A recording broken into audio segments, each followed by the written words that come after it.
Imagine you're at a party. The room is loud, glasses clinking, music thumping, the hum of a dozen conversations happening all at once.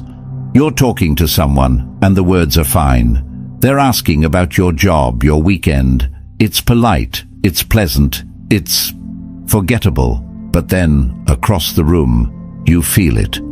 A weight, a presence. You look up, and someone is looking at you.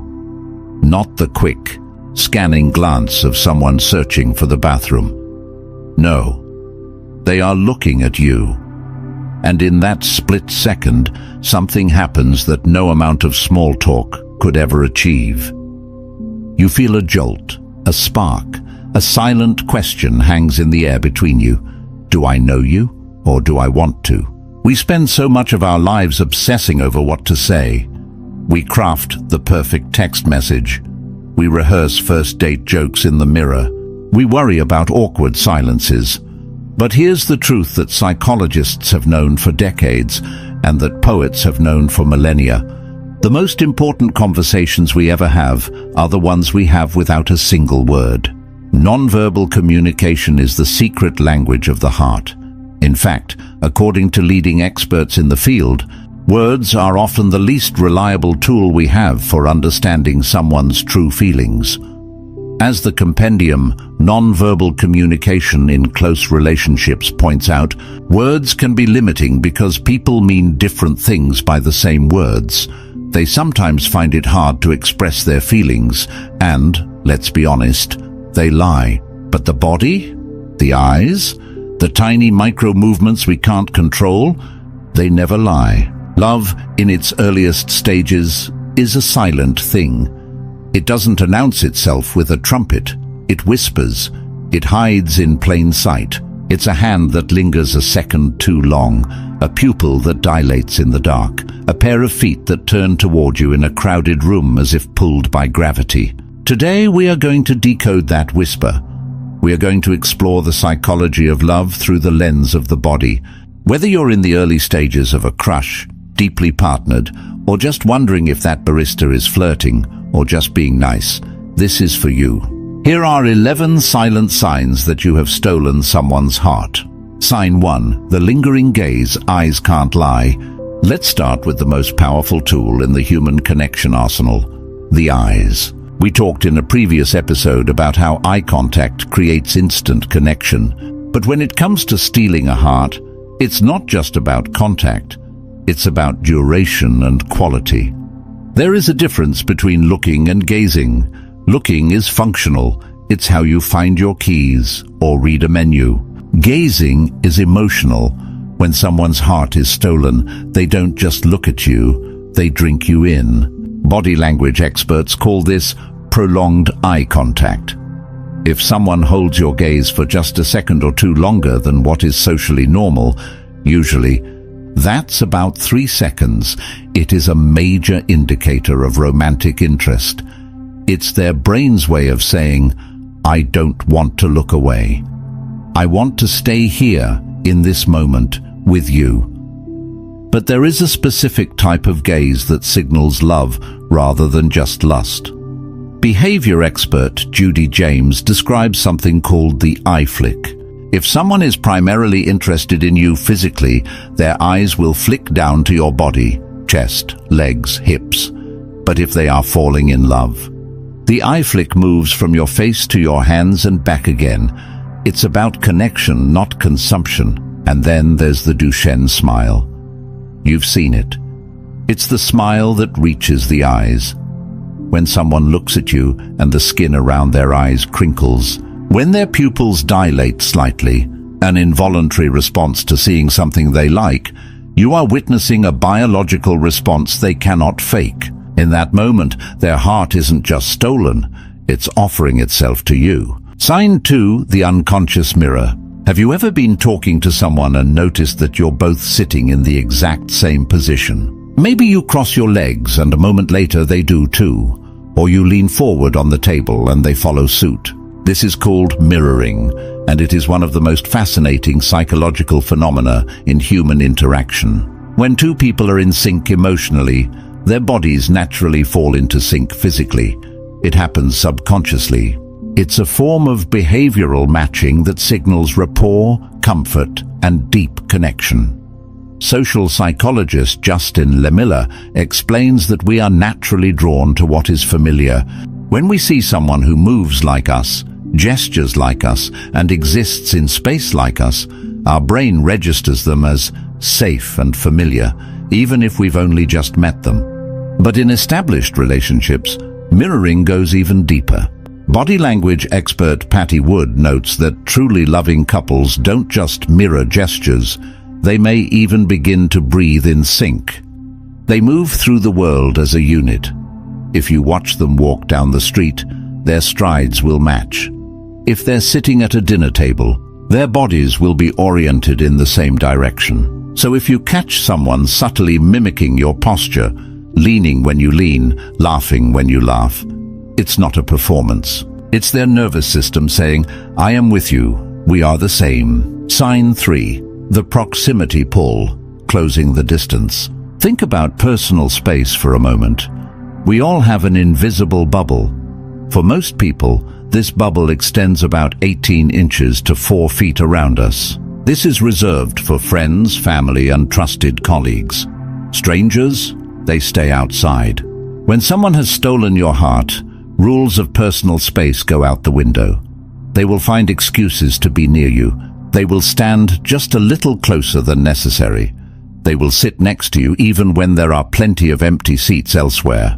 Body language expert Blanca Cobb emphasizes that closeness is a major indicator of love. When someone loves you, they want to be physically close to you. They lean in when you speak, closing the gap between you. There's even a phenomenon with the feet. It sounds silly, but it's remarkably accurate. When you're talking to someone, look at their feet. If their feet are pointed toward you, they are mentally and emotionally invested in you. If their feet are pointed toward the door, their subconscious is already planning an exit.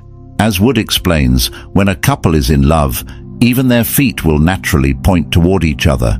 It's as if gravity itself is pulling them together. Sign 4.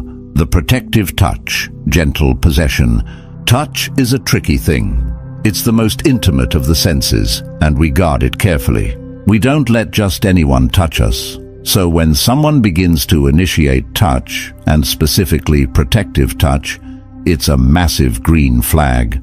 This isn't just about holding hands or kissing, though those count.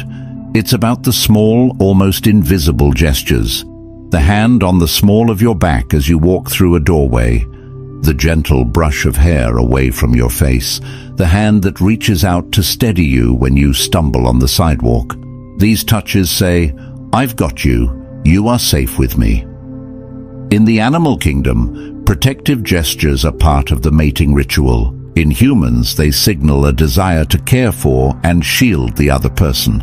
Relationship expert Patty Wood talks about the concept of a secret touch spot.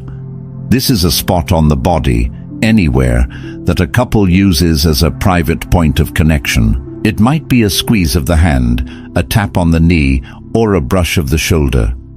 Over time, that touch becomes encoded with meaning. It becomes a shorthand for "I love you" that doesn't require a single word. If someone finds small, gentle ways to touch you, especially in a way that feels protective rather than possessive, their heart is already yours.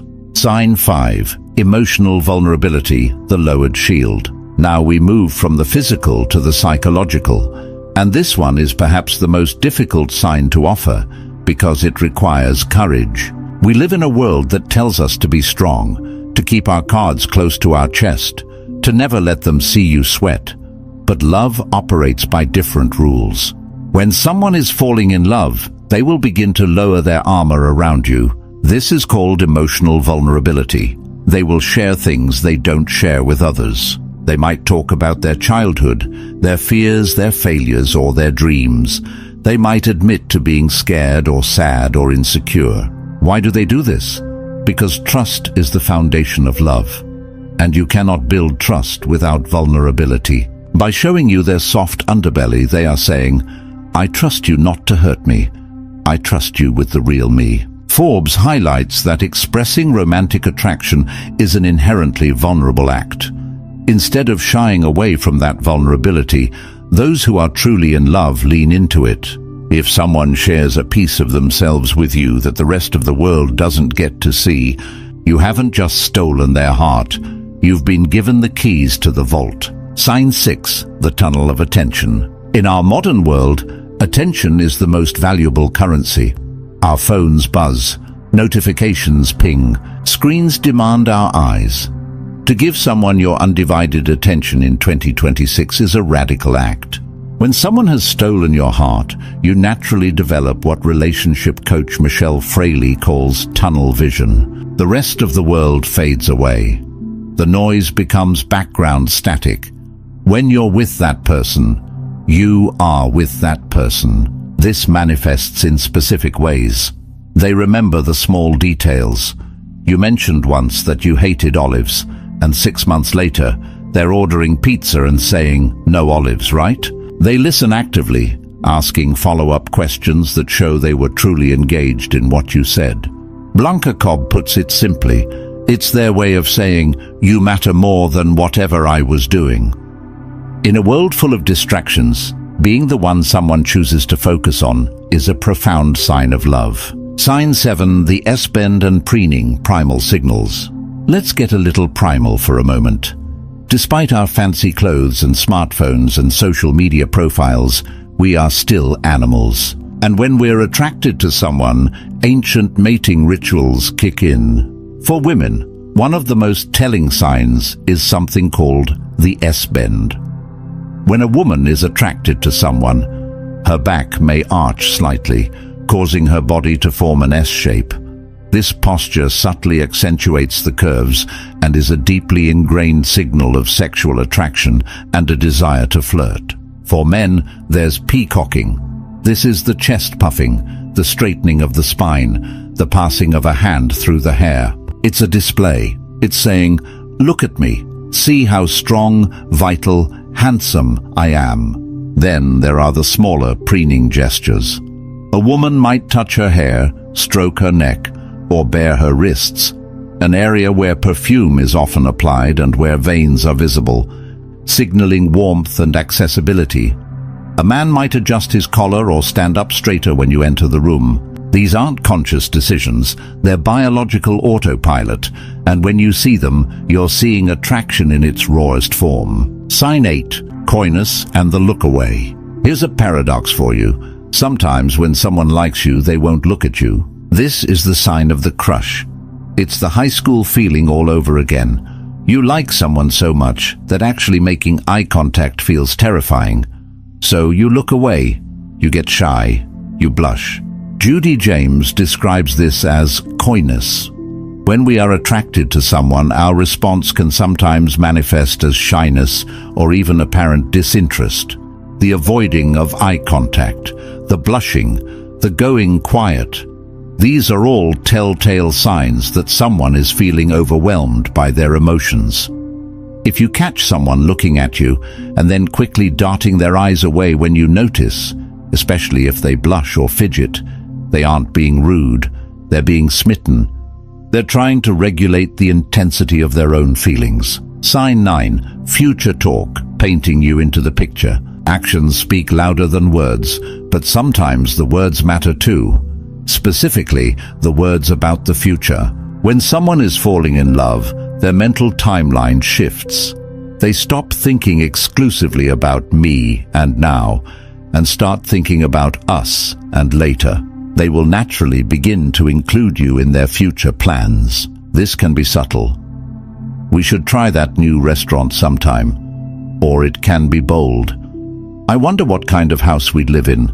The key is that they are mentally projecting a life that includes you. They might also want to integrate you into their existing world. They introduce you to their friends. They take you to meet their family. They want the people they love to meet the person they love. When someone starts painting you into the picture of their tomorrow, it's because they want you there when tomorrow comes. Sign 10, jealousy, the green-eyed shadow.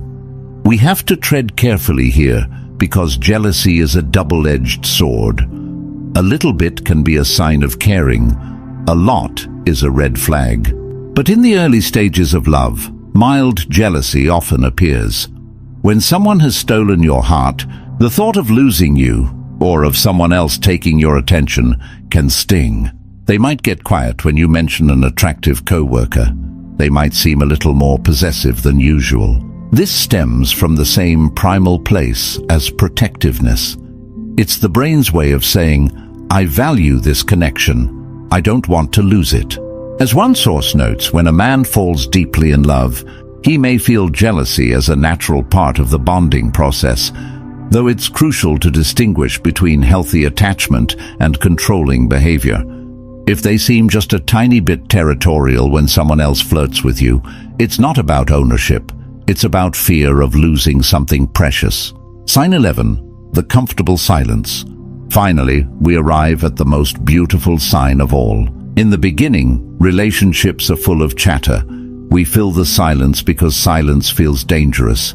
It feels like there's an awkwardness that needs to be fixed. But when you have truly stolen someone's heart, you reach a point where silence is not just comfortable, it's golden. You can sit together, reading, driving, or just watching the rain, and not say a word.